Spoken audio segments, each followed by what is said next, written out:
think it's another brief moment in time when we get to see the change of the tides.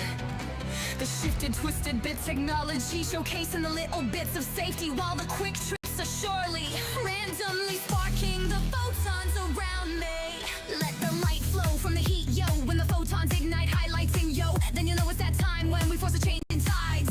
A little bit lined with something in us. It's almost like we something else, autonomous, or maybe perhaps it's that missing piece you needin'. Perhaps it's that simple message you searching. Perhaps it's just a different time framing us for the next adventure in the mainframe. Getting excited, so are the photons. Don't laminate so we can change the coupon. Let me raise the hash rate, submit the coupon fake, and reduce the rate while we mine our major bags. Crypto technology like cryptographic money will hash in your life into a set of QRs. It doesn't matter cause it's time for 3D changes perspectives. Welcome to the show. Welcome to the show.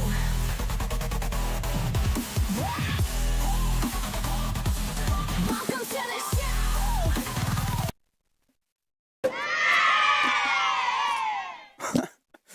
Like one of my controllers fell off as soon as I hit the button to do that. My apologies. Welcome to the show, everybody. It is me, 3D. Whoop, whoop. Okay, so sorry, I'm still getting back in position from picking up a controller that fell. Okay. Alright, I'm a little bit disorganized, but we got it. Just like always, we are here. Now, you've probably read the title, maybe you didn't, I don't know. But, perhaps. So, today, I want to talk about, well, potentially, like, what might soon be a controversial topic, if it's not already. And then, also, I want to talk about node assistance applications. Alright. So this is like an extension from our previous conversation about like node softwares, Bitcoin improvement proposals. But this time we're going to also be looking at the BIP361. It's kind of opened up issues and may have, basically scared, I'm saying that wrong. It has opened up about issues that people have been scared about for about a decade or more. And the problems that arise from BIP 361 can actually be equally just as bad by either doing it or not doing it. It's a lose-lose situation. And there's like only a few things we can really do about this. That's the serious part about it. Alright. And then we're going to have we're going to talk about potential solutions. And I'm going to start off with, like, the most easiest solution, okay? And then in the later episode, we'll go through different solutions and different possibilities. And eventually we'll come across the hardest. Because, we can always just say things. Doing it, it's a completely different thing. So, I want to thank my partnerships and sponsorships. So, first I want to thank Deorganized for teaming up with Bitcoin Live Digital Broadcasting DB, because Bitcoin Live DB and Deorganized is a powerhouse combo. I see new heights for both organizations. Now, if you haven't checked out any of the Deorganized early morning broadcasts for stacks and other topics, well, then you're missing out, because they're taking off with every day, every morning, every evening. They seem to be growing bigger and bigger. And you can find them pretty much anywhere you see this, especially like X, Twitter, things like that, and other social platforms. Now, I do want to thank sponsor. We actually have one of those, so let's bring in the ad. Go. So, I want to thank Shieldfolio for sponsoring today's episode from within a quantum bit, as well as Bitcoin Live TV Network. Now, if you haven't seen a Shieldfolio, well, they're like a little black book, and they're made from stone paper, so they're fade resistant, tear resistant, and water resistant. So the info and secrets you store in your Shieldfolio will actually last and survive whatever you throw at it. I personally have a Shieldfolio, and I use it for my website info, contacts, crypto keys, among other things. So these are little black books that are pocket sized, ready to be by your side, regardless of your venture, in real life or online. And I'm not joking, I actually do have one of these. I do love them. There's a bunch of stuff on their website, but basically there's a big old QR screen on your screen, big old QR. You can scan that, and it will take you to their website. You pick up the things you need, and then you use Bitcoin Live 20 at the end, and get 20% off your order today. Now, you'll notice that there's a smaller version of that QR also on your screen, and that will stay on your screen the entire time you're here today. And, of course, that will allow you to be able to watch this later, come back, scan it with your phone or QR or on-screen reader or AI, and just automatically get going, get to where you need to, get the orders in. You need to be kind of like 20 at the checkout for 20% today. Now, let's roll in with the roll-ins before we roll on in.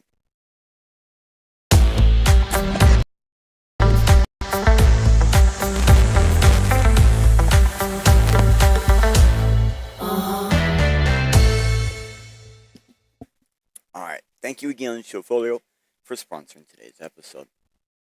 Okay. Alright, so, welcome to the Photon of the Greater Fourth Dimension Quantum Machine. Now, the way we do this,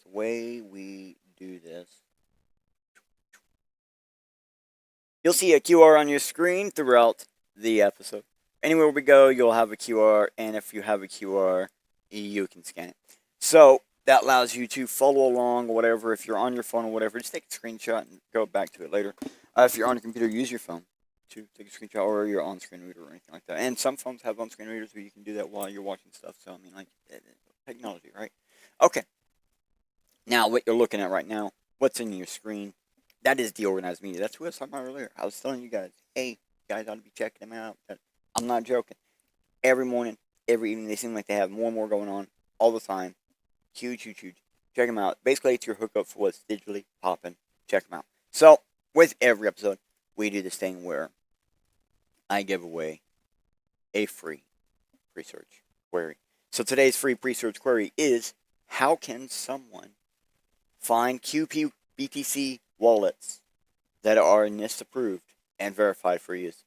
Like always, I did not use this query in today's episode research, but that doesn't mean we won't have overlapping links if anything about today's episode interests you. This free research query should help you find more about it, about today's topic, basically, right? Just replay after the show, come over here, hit that little QR on your screen to jump down this rabbit hole. Alright. Okay. Alright, hold on. Alright. So, like, for reals, like, no joke, okay? No joke. Basically, we need to catch you up on something real fast. Before we keep going, I need to catch you up, because if I keep going, you're just going to be a little lost, maybe. So, basically, this may be difficult to understand, but let me give you, like, some upfront perspectives to help you follow along. So, first off, there's a few major perspectives when it comes to quantum machines. And, I mean, these are kind of, like, basically perspectives anyone at any point in time may have. You could say they are a quantum state. So, this state goes, first off, quantum machines are actually no real threat to Bitcoin if everyone does not ever repeat the use of keys.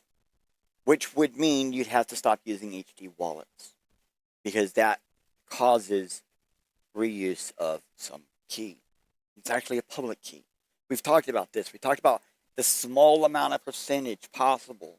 I think it's actually kind of funny that this BIP came out, like, it was literally just like a couple weeks ago. We talked about the percentage that of information that the amount of public key information that is, you know, every time you sign it varies, but the amount of private key information is like less than 1%. And we had Grok do math and stuff, and it was like, I think it was like 100,000 things or whatever. Like, you're gonna have to go check it out. Like, it was this big, huge number to get to just 1%, you know, of your private key put onto the chain because you accepted Bitcoin. Okay. So then the second part is the other perspective is quantum mechanics has the ability to generate all possible keys based on a single piece of public key data, not even your private key data, signed from a transaction. All right, so basically, what I'm saying is accepting Bitcoin could cause you to lose all your Bitcoin. And the way you accept that Bitcoin is by signing to use it. So, Okay, let me get back to the point. All right, I'm off topic. All right, so the quantum mechanics has the ability to generate all the keys possible from your public key data, and then they're able to sign and transact with supercomputers and AI that can actually really help increase the speed rate of attempts.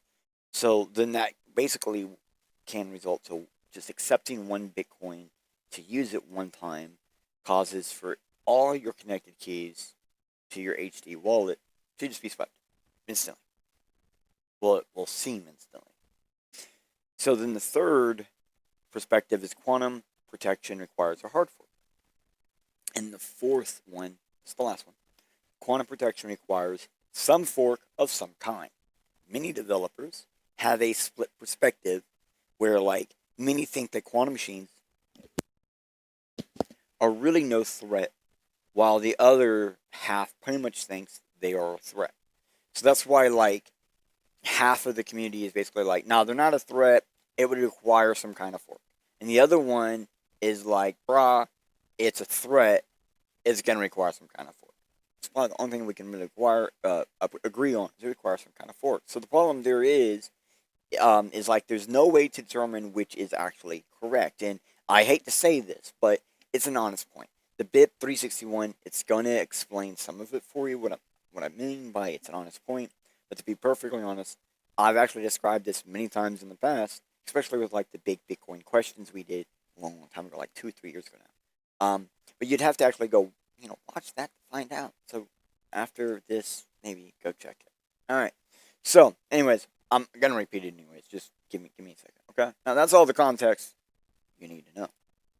Let's get into it. Let's get into it. Let's do this. All right. Okay. Here it is. All right. So when a controversial bit appears, healthy discourse, I object to ABC because of X, Y, Z. Unhealthy noise. Shut. You stupid. Okay. Absolute retardation. We got to kick this guy out of the ecosystem for the wrong thing. So, he's not wrong. Like, there's nothing wrong with what he's saying. This is just the start of what we're getting into.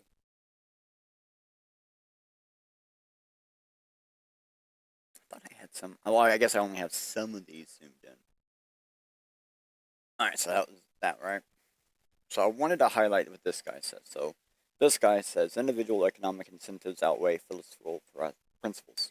You're getting a taste of individual economic incentives. People who advocating freezing other people's money should be worried about their professional and social standing. This guy isn't even arguing anything this guy's saying. Alright, this guy isn't arguing his anything. He's basically just going, dude, it don't matter. People are going to look at you different for this. The fact that I'm doing this episode shows that he's not wrong. It just shows this guy right here is 100% fucking correct because I'm doing today's episode. Okay? And he says, think you should consider another perspective. Nobody can actually invalidate anyone else's Bitcoin. However, anyone can choose to stop accepting Bitcoin transactions with specific characteristics. This is the freedom of crypto anarchy. And this, keep in mind, the second half of today's episode I was working on before all this went down. Okay? And then this went down, and I set it off to the side, and I went, I don't have time to even look at you. And then I came back, and I had time to look at it, and I thought, he's not wrong. He's not fucking wrong. I'm going to explain why. And it kills me to say it, okay? Now, this guy does say you can choose to do that, but other people can choose to ostracize you for that choice. This is the freedom of crypto anarchy. Again, that's what his original point really was like, it doesn't matter what you do, we're all going to look at you differently because what you're doing is stupid. Well, most people are going to say that, right? Okay. Do I have... I got other ones I like. Okay. Cool. So, like always, whenever we do one of these perspective things, after we've done a bunch of episodes on other people's perspectives on Bitcoin, blah, blah, blah, we go over them a little bit. We actually look at them even just a tiny little bit, okay? So this is a lot. Basically, He's insights on security, privacy, technology, money. He's the co-founder and chief security officer of Case Hodl. He's the creator of the Bitcoin page and Satoshi Info, and he's got a website. Actually, that's the only thing I didn't do ahead of time. I didn't get that set up ahead of time. That was the only thing I wasn't prepared for. I didn't notice, to be dead honest. And we always go over here. Give a man an LLM and he'll know everything. Give a man 2 LLMs and he won't be sure of anything because they'll fight. The LLMs fight with each other. And they lie to you. Oh boy, did they lie to you. I'm drinking my coffee. I'm an all-day coffee goer. Yeah. So this was one of the links in his... Oh, this is his website. Okay, right. This is his website. So, simple. Nothing really to see here. I mean, it basically just says a lot of the same stuff. My mission is to use my skills and technologies to build tools and empower individuals. The most direct way I believe I can achieve this at the time to make it easier for people to take custody of their Bitcoin and manage their private keys. So I have to say, like, his BIP does go along a line with his mission. We'll explain why or how that is, even though I'm not happy with. I'm not gonna say it. I'm not happy with a lot of things, but it's weird. Yeah, so this is Casa Halu.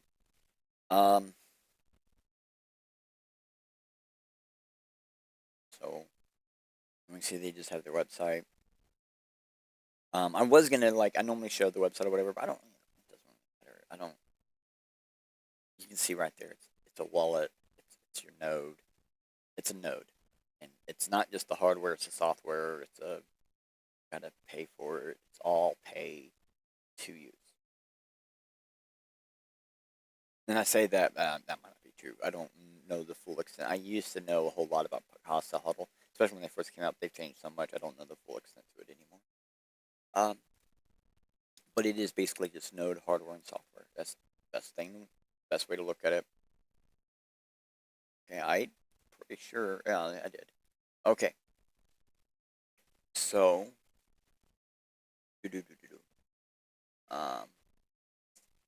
so this is where Bitcoin.page goes. So I was like, which one was this? And it's just a section of his personal website. I used to run 3D's B2C list, and I did that for years, and without payments or donations or anything. And this, well, I mean, like, affiliate links. That's it. So this used to be like a common norm or normality back in the day with Bitcoiners. And just like to have a free information page, basically, right? It would get you for information on Bitcoin, resources, etc. Just what this is. Exactly what this is. It's simple stuff. Alright? But he can afford to continue doing this on his page, and that's actually really cool. It does show his integrity, basically. Like, okay, he still has some integrity because he's still offering free service for people, even though he has a pay service. Search things so fucked up. Alright. This was the other link. This was Satoshi.info. Okay. And this is just basically, it shows his understanding of nodes is like extremely high. I mean, like, he has an entire website that he made, apparently. That is just basically node information on nodes. Statistical information. That's kind of cool, and it's live, so that's actually really cool. I mean, damn, right? So, damn boy, like, seriously, it's actually really cool. So it shows his skills. Okay, it's showing some skills.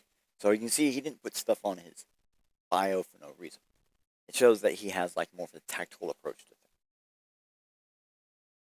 things. Okay. Well, did not know I could zoom in on the QR code with inside the space. Like, QR codes. So,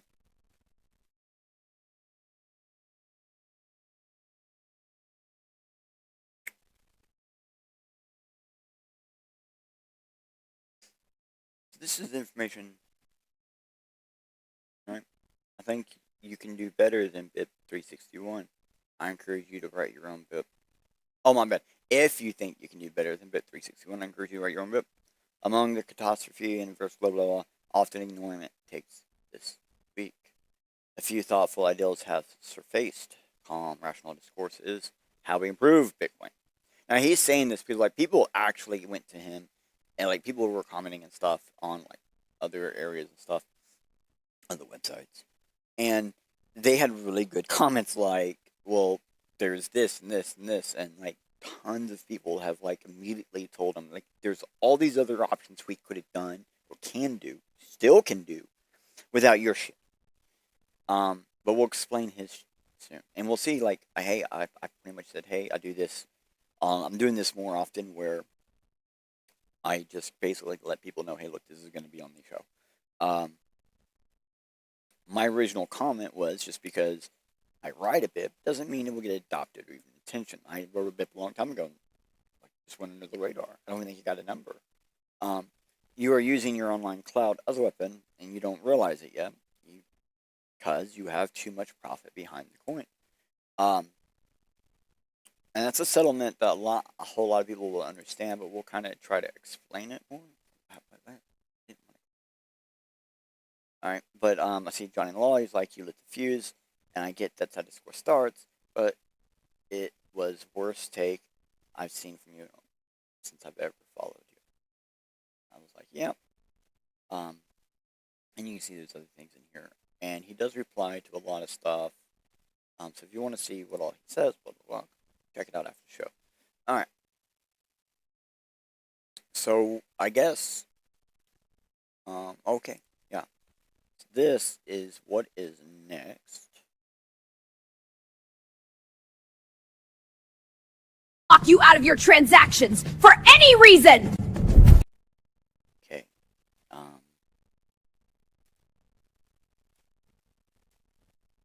Lock you out of your transactions for any reason! Bit361? That's a terrible Bitcoin proposal! Your node is how you make it! Run it, prune it, tweak it, tune it! Yo, somebody's starting to say, so maybe it's time to figure out better ways. Your node, your real specs, so go make them!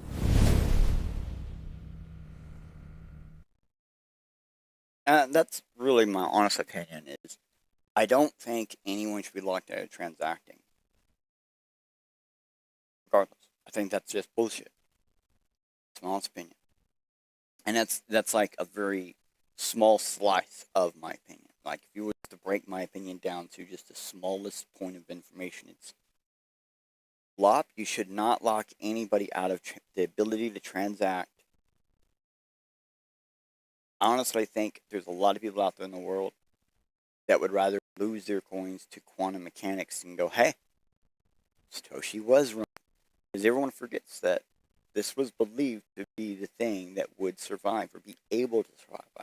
And it's not just the fact that the original way it was made or whatever, but the simplicity setup behind the Bitcoin process. That's why, like, when they put in Taproot, they didn't put in a new process in the Bitcoin system for scripting. They changed a single point of process to allow it. And it's a huge difference. Now we're going to actually get into the bit. So we're actually going to talk about the bit. Okay. So remember earlier I was saying the only thing that we all agreed on is that it's basically got to be some kind of fork.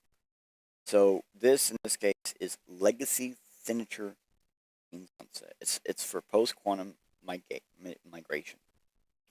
And it's got a handful of people written. You see the first author, Jameson Law, shows that he's the main or primary.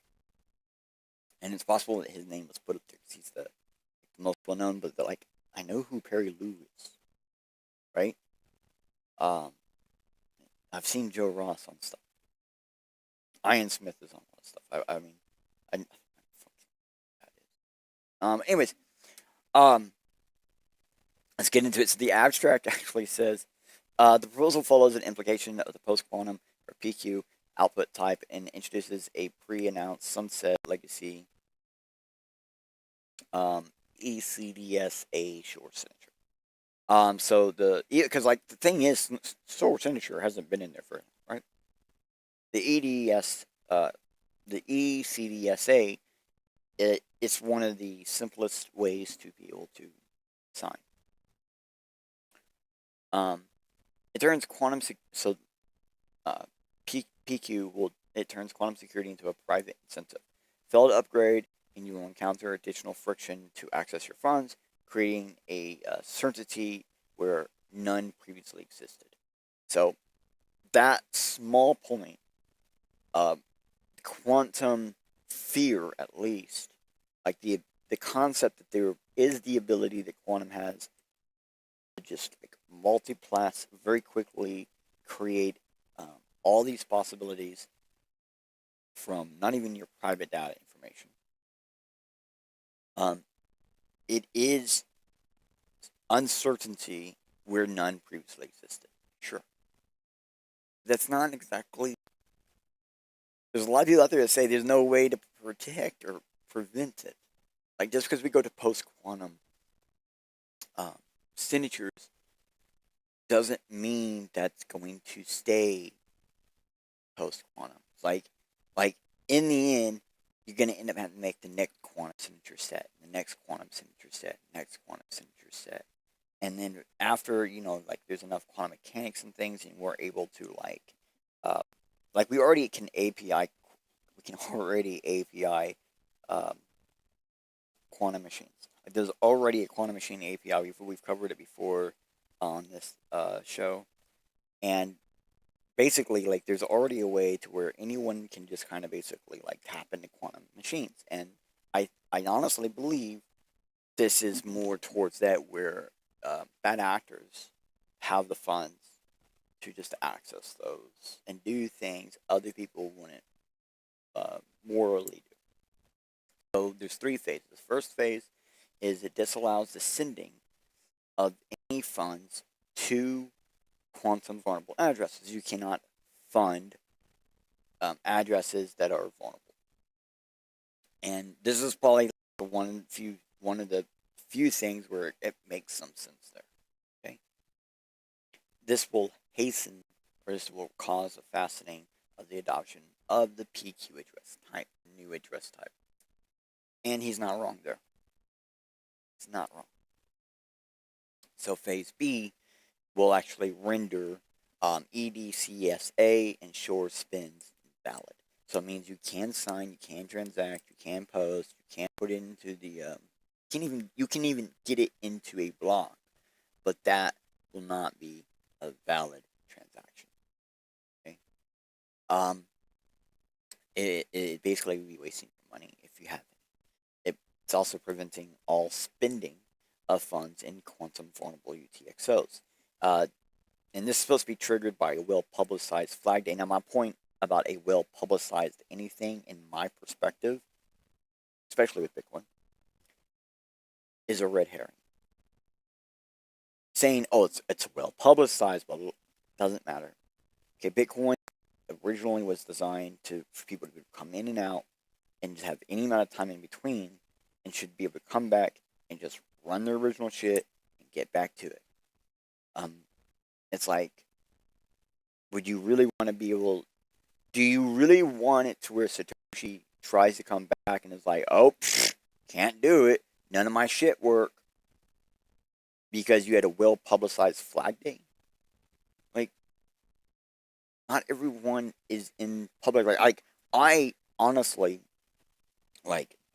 I think discourse against this was happening before I even knew about it. Like, I am not one of those people that sits there even reads news and all this other stuff. So, like, this never even came across my news table or whatever the thing is that I do to pay attention to recent events. And I say recent events is for shit I do. It has nothing to do with actually going on, right? So this never came across me. The thing that actually came across me, I already showed it, it's like one of the first things that I showed, and that came across me by accident. Like, I went out of my way and found it. So, anyways, so phase 3, which is to be determined, which makes it even worse. Like, you shouldn't have done this if you did not have phase 3 determined and figured out. And I say determined, I don't actually mean when it will hit or release or anything like that. I mean, like, well, listen, Pending further research, a separate BIP proposing a method to allow quantum-safe recovery of legacy UTXOs. That's one of the reasons why he's saying, hey, you have to go write a BIP. Because this has been accepted or whatever, right? So eventually, the only way to fight against this, the only way to reverse this in any manner is writing a BIP and getting it accepted. But it's got to be a quantum-safe recovery method of those legacy UTXOs. Likely a zero-knowledge proof of possession of a corresponding BIP39 seed phrase. There might be another way. And so that's the thing, like, he doesn't actually have a way of doing this. He doesn't even know if there's a possible way of doing this. That's the part that gets me most pissed. He's like, oh, no, we need to do this, we need to do this. Is there a solution? No clue. Is there a possible solution? No clue.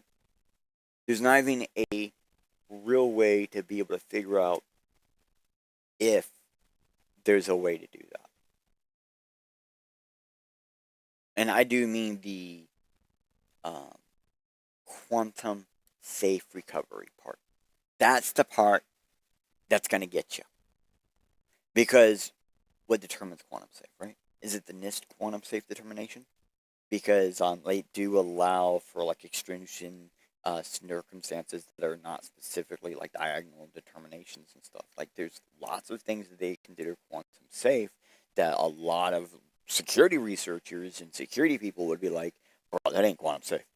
You know what I mean? Like, so what considers it? Or is it BIP? Is it WAP who considers it? Now he's going to say, well, it's the community that considers it. Well, the community didn't consider this, but yet WAP's power put it into play. And I know, like, you go, oh, well, this isn't actually implemented, blah, blah, blah, blah, blah, blah, blah, blah, blah. It has a number. Do you know how many BIPs go out there and never get numbered? Tons. It's got a number. That's because something. So, and I'm not saying conspiracy theory, blah, blah, blah. What I'm saying is, to get a number, you have to know to do certain things. So we seek to secure the value of the UTXO set and minimize incentives for quantum attacks. The proposal is actually different from any other in Bitcoin's history. Just as the threat proposed by quantum computing is radically different from any other threat in Bitcoin's history. And before has Bitcoin faced an external threat to its actual primitives. Remember that one episode we said, oh, won't someone think of it? Yeah, that wasn't really a joke. There were people out there actually crying like that. So, a successful quantum attack on Bitcoin would result in significant economic disruption and damages across the entire ecosystem. Beyond its impact on the price, the ability to actually miners to provide network security may be significantly impacted. Okay. So he's basically saying because, quantum mechanics, everything behind it is getting faster, the algorithms are better, blah, blah, blah, whatever. And the main reason for accelerating this is because NIST has ratified 3 production-grade PQ signature schemes.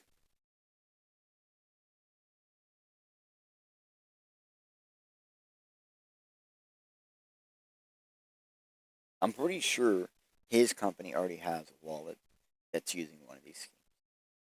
Or all 3 of them. Bitcoin exposed public keys. Yes, as of March 1st, 2026, over 34% of all Bitcoin have revealed a public key on chain. Those UTXOs could actually be stolen by an attacker with a significantly powerful quantum computer. It required more than that, but sure, it would have the significant power to produce key sets that may or may not work. You still have to go through and try it. Quantum machines cannot, unless you have a quantum network, a quantum section of the Bitcoin network that can handle quantum machines handling quantum mining on a quantum basis, well then you can't actually just take all of that quantum generated key sets and instantly use them all instantly. It does require some amount of power. That's why I said supercomputers plus AI. AI can actually take control over a large network, like we've seen hive mind takeovers before. Like there was that one where there was a vulnerability in the chip on the chip that handled video encoding on webcams, and there was a person they did an attack and they took over billions of webcams, including cell phones. Like some iPhones actually had that same chip, and so they took over even iPhone cameras, and they're using the processing power from that tiny little chip across all these fucking devices to do a large, major scale attack. And that's old. That's old news. That happened in like 2016 or 2018. So, private keys do become public, assuming that quantum computers are able to maintain their current trajectories, which, to be honest, they're going a little bit faster than that everything is, and overcoming existing engineering obstacles, and there's a near certain chance that all P2PK and other outputs with exposed public keys, with these P2PK private keys, can and will be found and stolen. It's impossible to know the motivations, and I think that doesn't really matter. And that's kind of the point where I was getting at earlier, where you have like quantum mechanics or quantum machines APIs, and you got supercomputer APIs, and so someone with enough money can actually string together a few different sets of APIs and do like one JavaScript call, boom. They just went ahead and scraped all of the Bitcoin keys that's ever been used in a public manner. Okay, so that's what they're really scared about. Alright, so there's a lot more stuff here. Okay, but there's rationale. Even like the rationale, in my perspective, is somewhat his own personal perspective. Like a lot of this is his own personal like point of view of the quantum space. Like I don't honestly believe other machines outside of quantum machines have the ability to be able to do what everyone's afraid of. But I do believe we will eventually one day see quantum attacks, where you have quantum machines being used to isolate down to like a single individual wallet. And that's one of the things that I think when you go, oh, these people are trying to protect Satoshi's wallets. Satoshi believes his keys and stuff are protected through signatures. And, you know, he gets everything on paper and also, you know. There's reasons to say, well, there's no reason for you to want to even try to protect Satoshi's wallet. That's kind of like an egotistical move. Okay. So I see my thing, I got the thing saying, hey, we need to catch up on these. Okay, so now that you actually have seen what BIP361 actually is, it's about like the first step isn't the problem. The first step isn't a problem at all. Like the first step's the only thing where I'm like, okay, that's fine. Yeah, it's the second step that really is a problem. It's like one thing to refuse to accept a transaction, right? It's another to deny someone from being able to transact completely. So one of the things everyone's always said was, oh, you can just run your own miners and da-da-da-da. Okay? We're actually at that point where there are people who are going to have to do that after BIP361, where they're going to have to start running miners, and they're going to have a section within the network that might actually allow them to transact, right? But then other miners and other networks are going to go, no, that ain't right. Then we're going to have the whole like Coinbase $7 double spin thing again from like 2020 or 2019, 2021, one of those years. So it'd be something like that, where Coinbase recognizes a double spin that they made that no one else on the network recognizes. So it's just like, it's going to be like that, okay? That's going to happen. And that doesn't mean it's a chain splitting or that does not have to cause a hard fork. So that can happen all at the same time and just naturally be there. Which is creepy, but it's true. But it's like, okay, fine. All right. But it gets worse. And okay, I'm going to keep reading. Let me read my notes. I got notes. All right, so yeah, that's my whole point. No one should cut someone else out of being able to transact. And BIP361 Step 2 does exactly that. And there's a chance the fear of quantum, like how Lop and others see it one day, will switch will happen, and all the quantum will begin siphoning funds, whether anyone notices or not. And that's probably the scariest part, is there's a chance it can happen and no one has even noticed it. So step 3, it may never, ever happen, right? Which is one thing I honestly think should be solved, though, before step 1. Like, step 3 may never, ever happen. And that's the thing that should have been solved first before putting in this BIP. Now, I will admit, there are, like it says to admit this, so there have been recently a bunch of really old wallets that have been transacting. And there's been some talk amongst forums and IRCs where people are saying, I didn't transact that shit, someone did that, blah, blah, blah, blah, blah. And I'm looking at some of these, and I'm like, oh, bro, you used a green wallet to start your initial key, and then you made a key from that, most likely. And green wallets were completely banned at one time because they're just a brain wallet, and they were, like, really bad wallets. Like, you can predict them. Like, there was a person who's already done key sweeping on specific types of wallets because they were completely vulnerable. And we banned that wallet. And I think LOP is thinking into that direction. Now, the last time the green wallet got banned, the original green wallet, not the one you can get nowadays, when it got banned, it was a community-decided ban. Like, you can still go out and make a green wallet. There actually have been hardware wallets that have been produced that use green wallet technology, but they use the brain wallet version, which is slightly better, but it's still not the same as the one that got banned. And so, all right, go back to my notes. All right, so I have to admit that I admitted that. All right. Okay, so secondly, even a 5-year window is too short because Bitcoin was designed around like being able to just exit and return whenever one pleases. It's upon their choice when they come and go.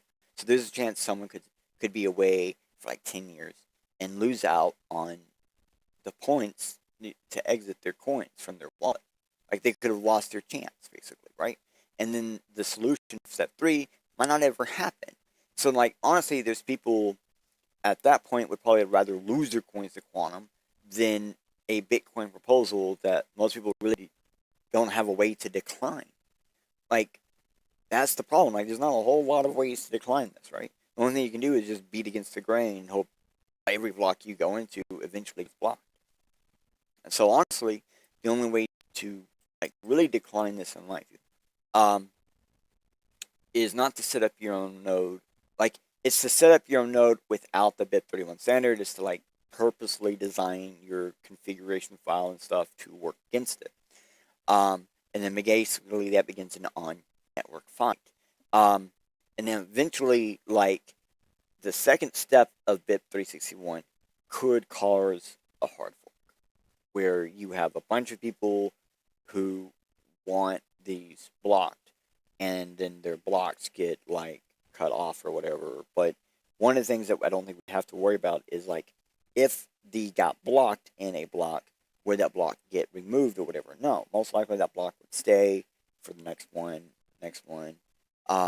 And then just like it'd be a lot of people just would never get blocked. You'd have a lot more meme pool, stagnated meme pool. Like, there's times where the meme pool pretty much gets cleared, but there would be that would stop. You would just have like this bit on there that would never get cleared. And that amount would slowly grow. So it's a lot of information. I didn't put caps, and I lost my spot. So it basically, it's like,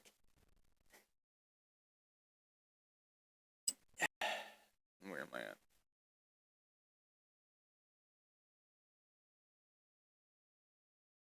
Okay. So I was in the middle of a sentence. That's why I couldn't find it. So a quantum hard fork where people can switch over to like the QP standard, whatever. Like, at the same time, like, this would probably be like a great way, blah blah blah blah. But like at the same time, it wouldn't lock people out of their main, whatever. But it once you get onto that chain, it would lock you out of something, right? So it would still be a lockout of some kind. And then there's another problem on top of that for that one, and I think a lot probably knows this bit, is like many people wouldn't switch over. If you had like a QP only version of the chain or whatever, most people wouldn't switch. Look at Lightning Bitcoin. still fighting to have a real ground to stand on, even though so much has changed with it. It's actually a real, like, currency thing. I don't think it's just completely BS. It actually has real use case and this other stuff, and it's still having a really hard time getting people on there. And it's still not Bitcoin, right? That's the other thing. It's still not Bitcoin. And so if there was a QP hard fork, that wouldn't be Bitcoin. And then none of Lop's business and everything around the fact that his business is on Bitcoin, none of that would be true anymore. It wouldn't be about Bitcoin. It'd be QP Bitcoin. And then that wouldn't be good for Lop and his business.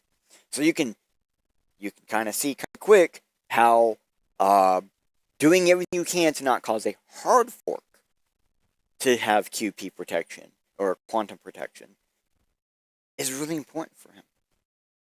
Like, dead serious. It's really important for him. He really wants you to make a BIP to do his phase 3 because, kind of put himself in a corner there. Kind of put himself in a corner with that phase 3. Because it has to be quantum secure. Alright. So, you can, okay. Let me find out where I'm at. You can think that this is all shit from me to reference Lop's business of node hardware and software, but it's like obviously a huge factor in why Lop would even be motivated to do something like this, I believe. And I commented on Lop saying that I think this is him using his online cloud as a weapon, right? I don't think Lop can even see it. Honestly don't think he even sees it at all. And even if Lop is wrong, quantum never takes over Bitcoin, Lop wouldn't even feel bad about putting people out of their Bitcoin by preventing a transaction because he put a glimmer of possibility someone might figure out a solution to the problem that his BIP361 actually causes. And in reality, it's actually even less than that. He really actually wouldn't feel bad. He wouldn't even notice. He would just say, well, it hasn't happened yet. And he would just be one of those people 1,000 years later going, well, it hasn't happened yet, bro. It just hasn't happened yet. It just hasn't happened yet. And then if his BIP361 goes with you and someone figures out a way to do the thing that he doesn't know how to do, that no one really knows how to do, well, guess what? Then he'll say, oh, it doesn't matter. We fixed it. It's solved. It'll never happen. But then here's the other thing. It could still happen. BIP361 could do all this crap, could cut people out, blah, blah, blah, blah.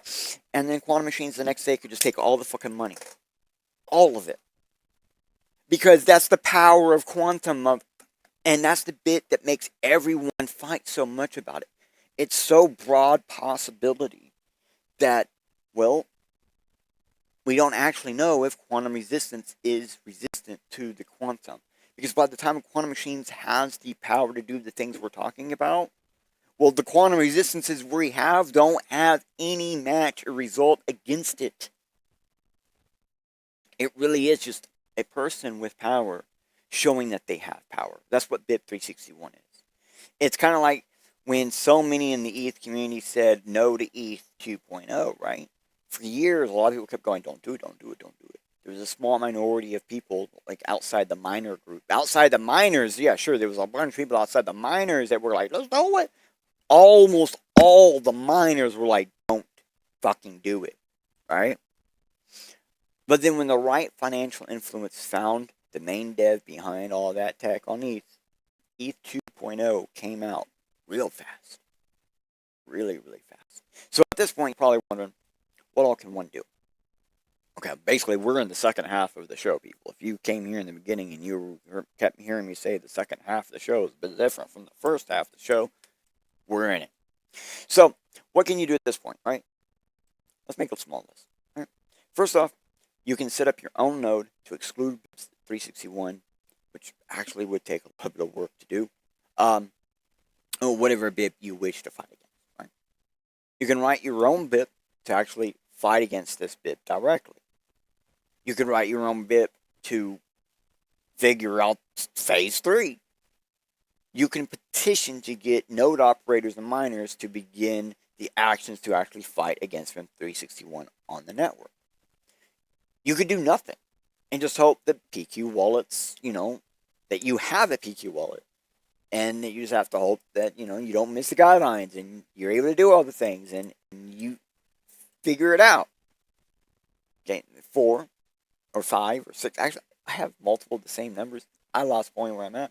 The last thing, you can figure out basically how to use the internal tools of Bitcoin to bypass 361 or any other BIP you're unhappy about. Because we've already covered once how BIP 110 potentially can be bypassed that way. So obviously, we might go do the same thing in a different way, in a different manner, but in the same construct to do it again with BIP 361.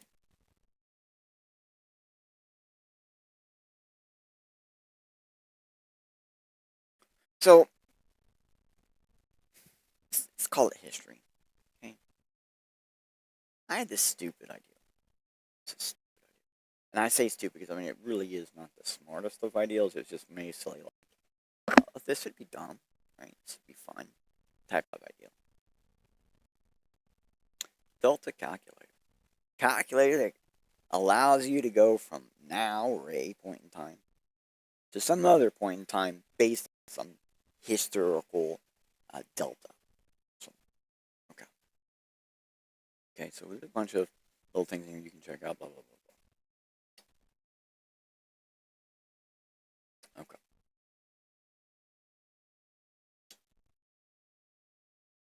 I have it running locally.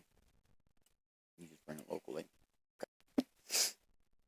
So, we have a couple of things like auto-selected, like these are things that auto-select at the beginning.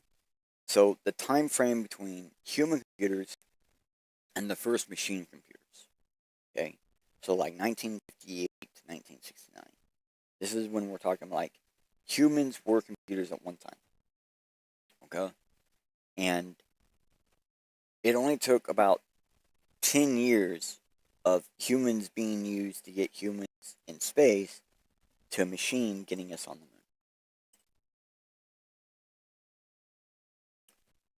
The first machine computers to the first AI that writes its own code. 54 years.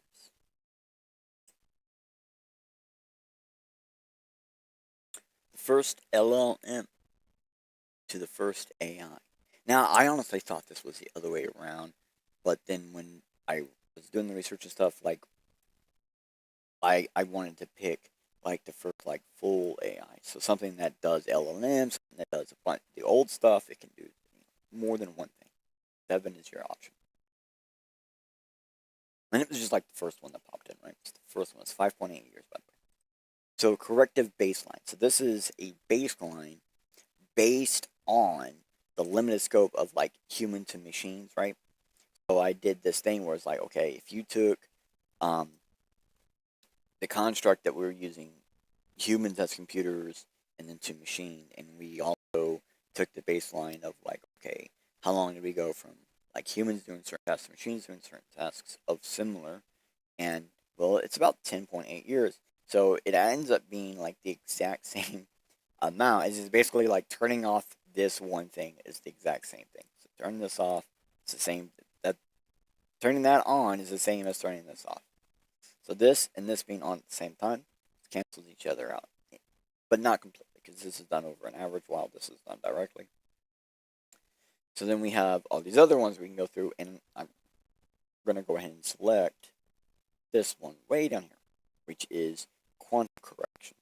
So we're going to turn on quantum correction, and then we're actually going to come over and we're going to turn on quantum mechanics. So the quantum network milestones, 3 years.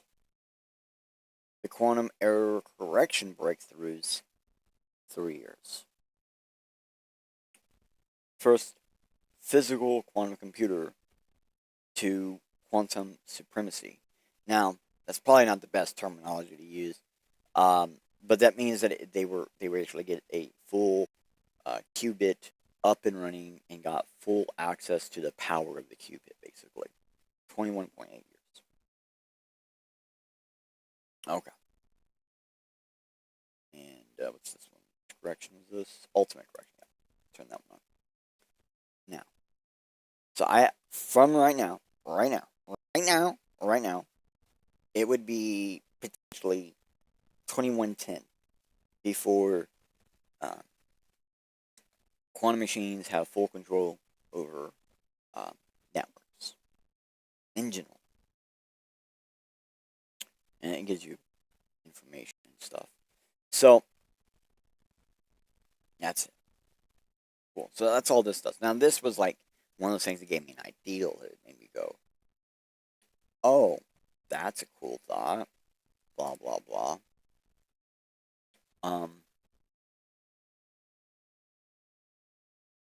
And so that ideal took me to the thought, right? So hold on a second. We got another one of these to play for you. Now that you saw that delta, let me show you this. Hey, it's your node. It's your. I don't know why they keep doing that. Hey, it's still just as loud. Well, I'll get it. I had them, but I don't know what happened to the audio. I guess because like maybe earlier something refreshed. Hey, it's your node. It's your node. Use it how you like.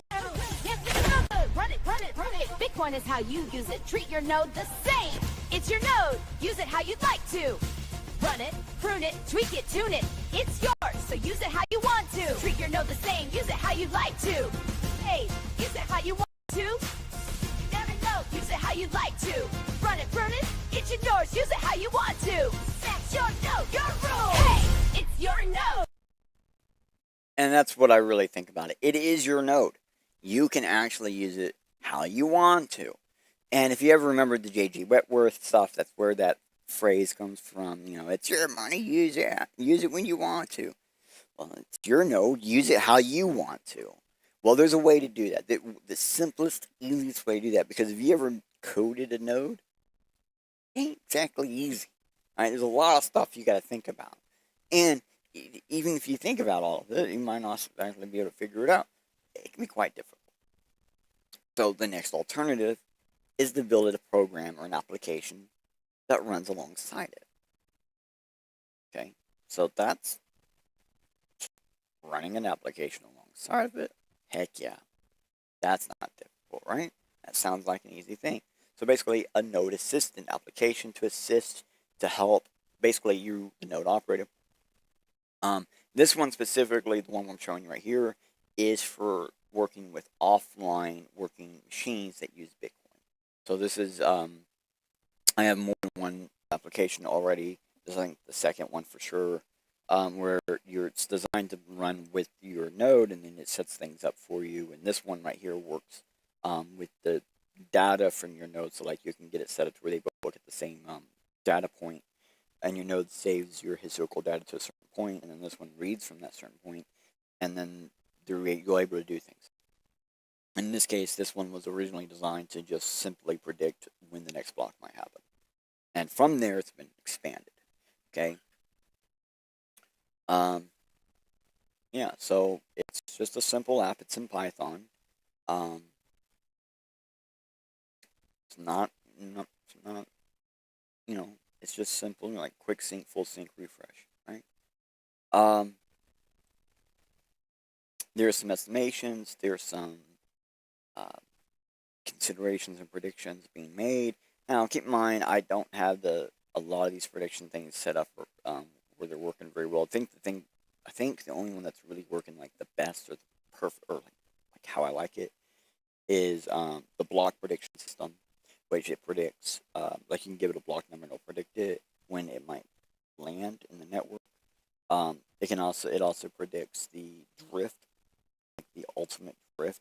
That's the Satoshi drift, basically. Like there is a vision of every 10 minutes. Has it been every 10 minutes every time? And if you took the time difference of all the times it's not 10 minutes, what value do you get? So things like that. Basically, we're gonna just run it real fast. Just gonna go ahead. So you can see, I'm just gonna pop it up now. Okay, something I didn't think about. It's on my notes, but I don't think I have any notes on this one. I just have to do. Yeah. So now you're actually looking at the app that's live running. And the program is just like the showcase thing is just sliding. It's scrolling as it goes. So we can eventually see it all. So you can see it's got cash blocks. It's got this drift thing. So right now the chain is like 253 days ahead of expected Satoshi. Satoshi drifts. It's 253 days off.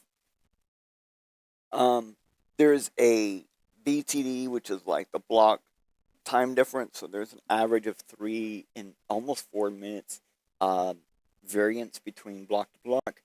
And the last block difference was 4 minutes and 30 seconds. So between the last 2 blocks, there was a difference of 4 minutes and 30 seconds of like how much time difference between them. So like it's supposed to be 10 minutes, but not always. In this case, it was under 10 minutes. So then you can see there's a chain coverage. So there's an amount of chain coverage. Like this is in this case, I'm testing slow drip feed. So this is done all for free. Like all the syncing right here, this 1.2% has been done completely for free. So it's non-verified data basically.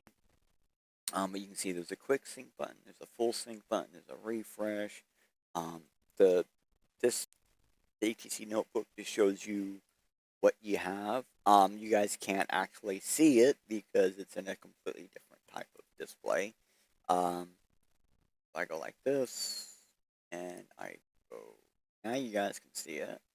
And you can see it does have some incorrect information. It has an incorrect price. Price is the only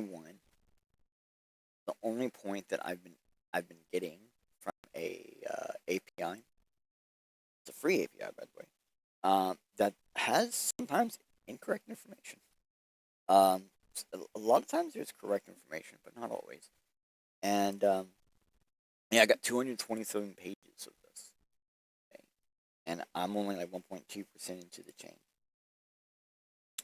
Let me put that back up on the screen. So then we have like a live notebook. We have all these other little things. Like a live notebook actually just shows you basically the same data. Like it shows you the predictions that this system has actually made. It just shows you what those predictions actually are. And what they were. You can build a curve rate and stuff to figure out what's going on. You'll actually see that here in a minute. There's a math button to show you what maths are being used. There's data settings. There's a bunch of settings for stuff, right? And then as we're scrolling down, you're actually starting to see that there's a difficulty adjustment prediction. There's estimated hash rate, estimated price. So there's a bunch of little things in here. And as you see, like the estimated price and stuff's not accurate. Okay. I think the next difficult adjustment is somewhat accurate. Estimated transactions are somewhat accurate. And then ounce is actually just some random ass number, bro. And then potential winning ounce, we just add leak to it. And then the hash rate per price is sometimes sometimes it seems accurate. At the moment, it's way inaccurate because the estimate price is wrong. The estimated hash rate is somewhat decently accurate right now. It tends to get really far off. But one of the ways this works is the longer you run it, the more accurate it becomes. So the more data I get behind it, the more accurate it should become. But then it gives us like live real data. As we see, our price API is not working at the moment. So we don't have a price for the current block. I don't think we even are at that. Like if I hit quick sync, we'll be at the current block. No, we got 41 blocks to catch up on. Let's stop that real fast. I don't want to stay here for how long it takes to actually do that for free. Catch up on 41 blocks for free.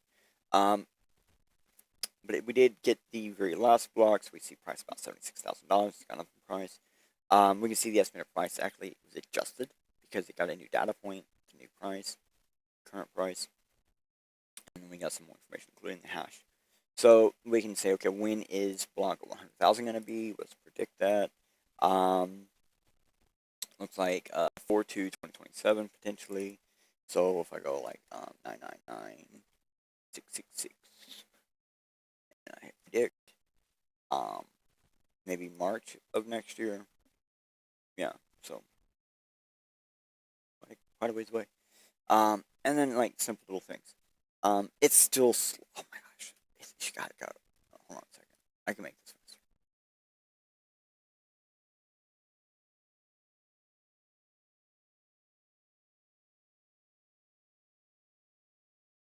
Yep.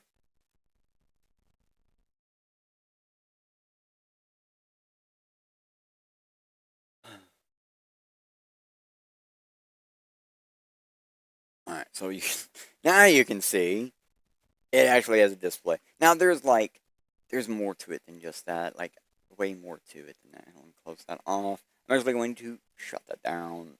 Yeah, shut that down. So here's the files. Let's go to the predict file. So we actually see that we have files made. Like there's a live Bitcoin file, there's a temp file, predict file, Bitcoin chain, the logs, crumbs.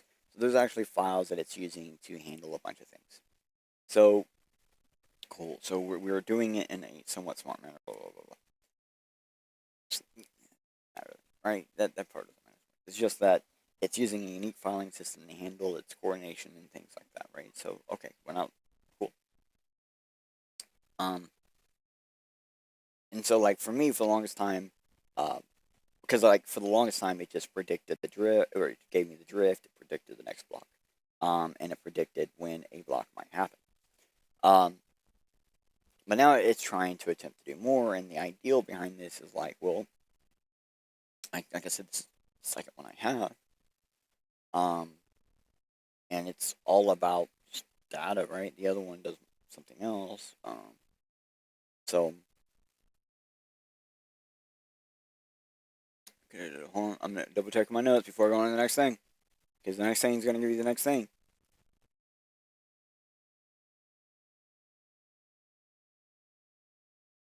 Whole thing, 99.9% of it at least, is Grok made. This has been the only conversations, like 1, 2, 3, 4, 5, well, like 6 or 7 different chats about this.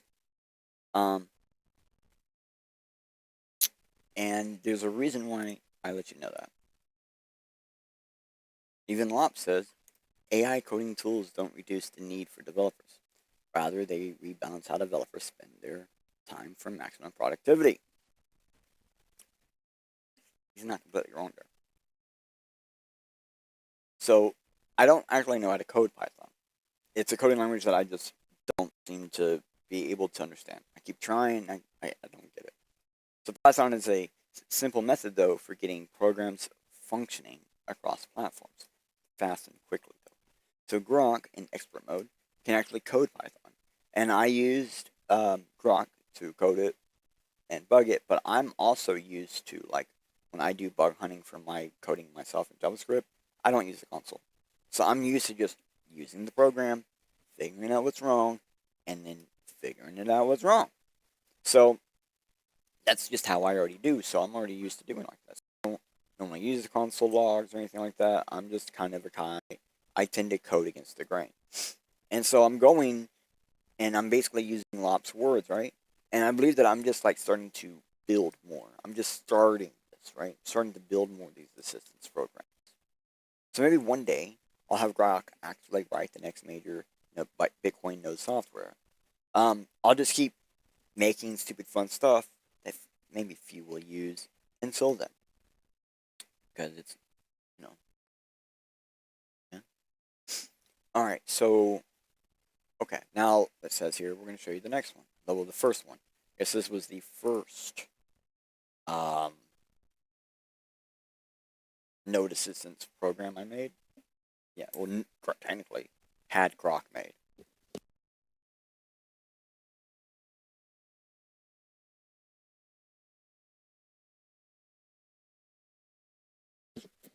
Okay. So I have to really say this. These are hypothetical concepts. Okay? Especially this one. The one in front of you, super hypothetical. Alright? The one in front of you is the hypothetical concept of using tap leaf to hide data into a considerably proper signature that looks like a multi-sign signature. Like, looks like someone's signing a multi-signature.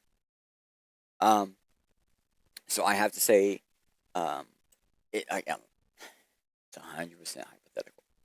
So we're going to just load it.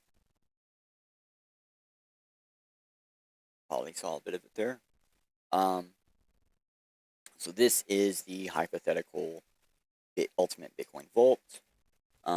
Again, I have notes. So it's a 100% hypothetical program. I cannot even verify that this actually works as intended. Can't possible. Well, it's not. It's not. It's just I don't want to spend the money to verify it yet. Like maybe one day I might actually go through the steps and process to see if this actually does do what it says it does. We will cover this on another episode, and basically this allows you to take entire media hashes and turn them into cold stored onto the blockchain. This also allows you to use like IPFS with the blockchain in a manner where you can even like directly pin stuff into Bitcoin blockchain using the Bitcoin blockchain as a database for a database or your pictures. It doesn't fucking matter. And a lot of this is built on this ideal of using a tap leaf multi-signature round robin to make a keychain that is a smaller and simple and fairly capable of being used. So like even this even keeps track of your pointer size because it's BIP 110 compliant. This allows you to basically build all this stuff, even like the full base 64 hash. You can just put it all on chain. And the way this works, so I got no phone. I can only say that the construct is solid enough for Grok to be able to make a Python program around the ideal and uses maths that should do the job. But until someone actually spends the time, energy, effort, and coin, we'll never actually know. Keep in mind, this method will hide your media as a web-based hash in a method that is not even an actual file, but sections of random bits that can be recorded and manipulated into a base 64 media hash, which is an online media type, which can be played in most browsers older than 2009. Okay, so I'm not actually going to go over any more than that. That was the most you guys getting out of it. Okay. Alright. Okay, hold on. We're going to do this, catch you guys up one more time thing, because that's what we were doing last time, right? Catching you guys up. Catching you guys up. Catching you guys up. Okay, so, let's be honest. The ideal behind BIP 361 is not a bad idea, right? But this is being done in a shit manner. Honestly, blocking transactions from wallets is not the same as just refusing to accept transactions from wallets. And BIP 361 Step 2 is 100% a form of censorship. However, I do believe there is enough internal functions and systems within Bitcoin presently that there should be a way to fight this BIP and allowing it to follow through. Like you don't have to fight the BIP and it not go through. You can fight the BIP and it still go through, and you can still fight it. Okay? So just like the last episode when I covered that BTC Media Vault, the one you just kind of saw, we actually covered it last episode. That's using like a round keychain technique to hide the hash by layering it on top of itself, and then signing like a nested keychain verification with even like a one-time payable view key. So someone could actually pay into the media like a wallet to get an allowance to view actual last bit section of the keychain to actually view the media. Like that's hidden, right? So you can actually view it one time. So something a bit more than just modifying a signature hash to be valid but improper. And then this is like it's actually a series of proper sets of wallets that have a manipulatable outcome to get the desired series of bits that, when placed in order and with your tongue and like just the right corner of your mouth, a browser will recognize the random bit string as an online media file. This is a hypothetical, but even a hypothetical ideal that can be coded, okay? It's a codable ideal. So if it will work, time shall see, right? And even if it doesn't, just like when I showed the early blockchain, like on another episode we showed like early blockchain technicians writing to the chain for the first time, right? It took some time. Even a blank space or single character was successful at the time when it's just a start. So it's just like getting past the first thing to get to the next thing to get to the next thing, and slowly makes a difference. So let's take this one step at a time. We got like 5 years or so to make this and figure this out. All right, before we need 5 years or so to actually figure out a solution before this trap hits. It's kind of like, let's get to work. And honestly, it's kind of what I believe. We got work in front of us. We got things we're going to have to do. We're going to have to do them. And that ain't nothing wrong. It's just kind of shit this guy made us get to it early before pretty much anybody was really, I don't know anybody who was ready for this. I don't know anybody. But no one was ready for Bitcoin when it came out either.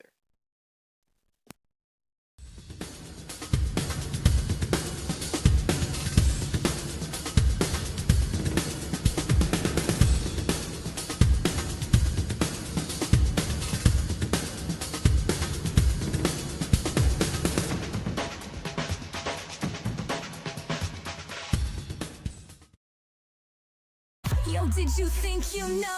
Did you think you hold? Did you think something new? That's the goal, to see from a new degree and get the change your mind needs to find something new. Life suddenly is easy for many, but when a wall appears, sometimes up is all you see. So let 3D guide to the side, yo, where there's a door though. Just be careful on your way out, for the first step is a do-see-do. A little bit Linus with something different, it's almost like he's something else. And regardless of maybe, perhaps it was that missing piece you was needing. Maybe it was that simple message you was searching. Definitely it's just in different time for defraying our mental mind state, separating us from our own mental mind tank. Boom goes the blast of thought. Boom goes the last spark with part. Boom goes the mental mind tank. Don't your perspective hit on the way out. Don't let your directive stop you when you doubt. Don't let the dire detection stop you from being getting excited. So the photons are delighted. Don't hesitate so we can line up the hash rate. Let me surmise the time, submit the rate, and reduce the fakes while we mine our major bets. Crypto technology like cryptographic money, while hashing your life into a set of QRs. It doesn't matter, cause this was 3D changes perspectives. Thank you for joining the show. Please return next time for a new roll of perspective. Thank you for joining the show. Please return next time for a brand new perspective. Of perspective. Thank you for joining the show. Please return next time for a brand new perspective.